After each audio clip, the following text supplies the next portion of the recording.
सेवा नमस्ते सम्पूर्ण देश विदेशमा छरेर रहनुभएका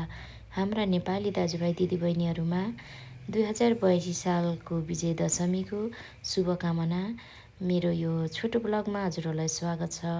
जस्ताको तस्तै रमाइलो होस् भनेर मैले भिडियो राख्दैछु। हजुरहरू अन्तिमसम्म हेरेर साथ दिनुहोला। धन्यवाद।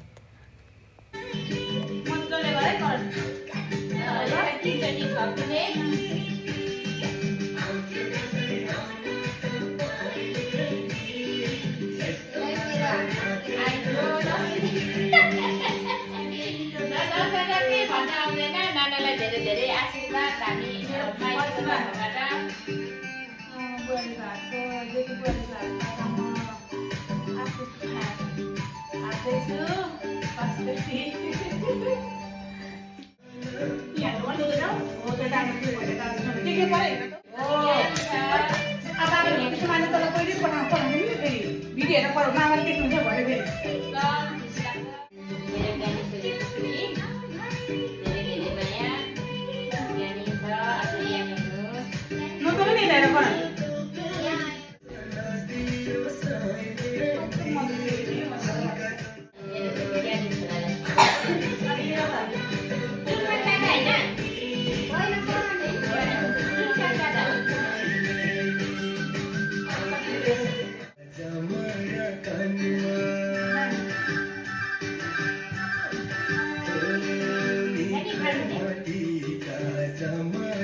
बुहारीबाट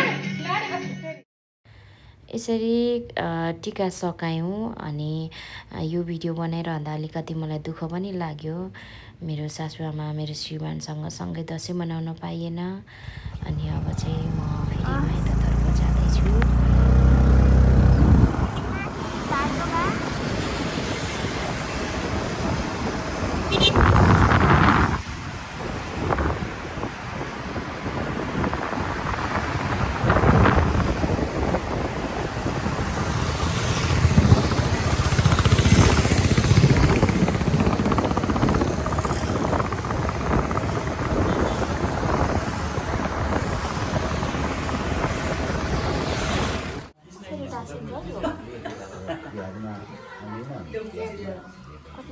यताबाट सुति यताबाट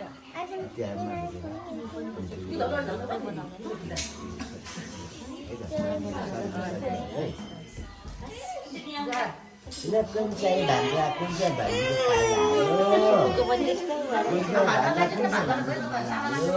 भान्जा कम्ती धेरै पर्छ सबैले जित्ने हुन्छ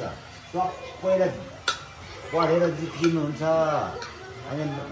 बाबालाई मम्मीलाई धेरै माया गर्नुहुन्छ आफ्नो सरलाई पनि माया गर्नुहुन्छ सरसँग जुझ्नुहुन्न बाज्नुहुन्न नानाहरूसँग जुझ्नुहुन्न नाना भनेर बिहान उठेर मम्मीलाई हवा गर्नुहुन्छ नानाहरूलाई हवा गर्नुहुन्छ ज्ञानी छ मेरो भान्जा धेरै ज्ञानी हुनु है मम्मीसँग झर्किनु हुँदैन रिसिनु हुँदैन रिसियो भने पाप लाग्छ है धेरै पढ्नुपर्छ धेरै पढेर डक्टर हुनुपर्छ इन्जिनियर हुनुपर्छ प्रधानमन्त्री हुनुपर्छ के हुने त्यो धेरै पढ्यो भने मात्रै हुन्छ हस् र मेरो भान्जा धेरै पढ्छ है सबभन्दा सबैलाई जित्छ पढ्नुमा मेरो भान्जाले मेरो भान्जा सबैले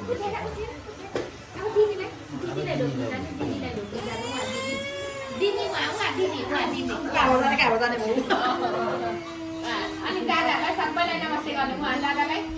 नमस्ते भाग्यमानी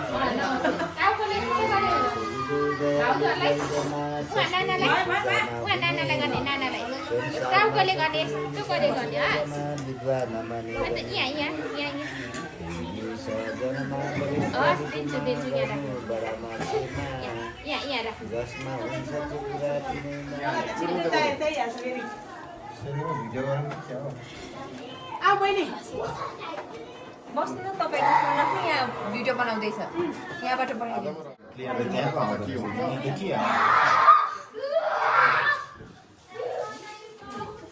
आउनु है बहिनी मेरो पालो आइसक्यो यहाँ पाला दिदी छिटो छिटो छिटो पालै पाला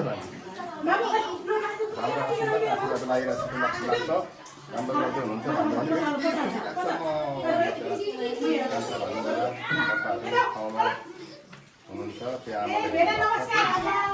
मलाई त्यस्तो लाग्छ कि कोही गरी खानुभयो भने यति खुसी लाग्छ गरेको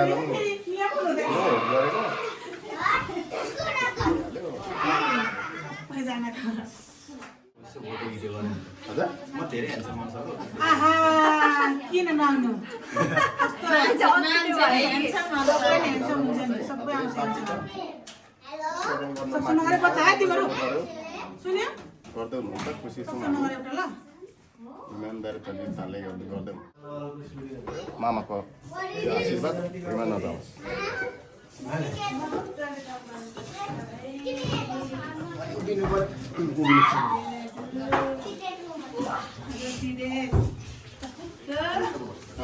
यसै त गर्छ नि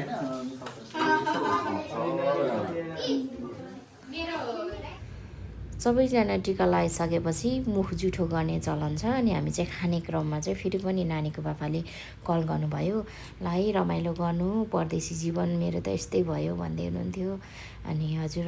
सबैजनाको प्राय नेपालीको परिवारमा चाहिँ धेरै जसोको यस्तै चाडपर्वमा सँगै परिवार नहुँदाको पीडा कति धेरै नमिठो लाग्छ हजुरहरूलाई यो भिडियो सबैजनामा धेरै धन्यवाद हेरिदिनु भएकोमा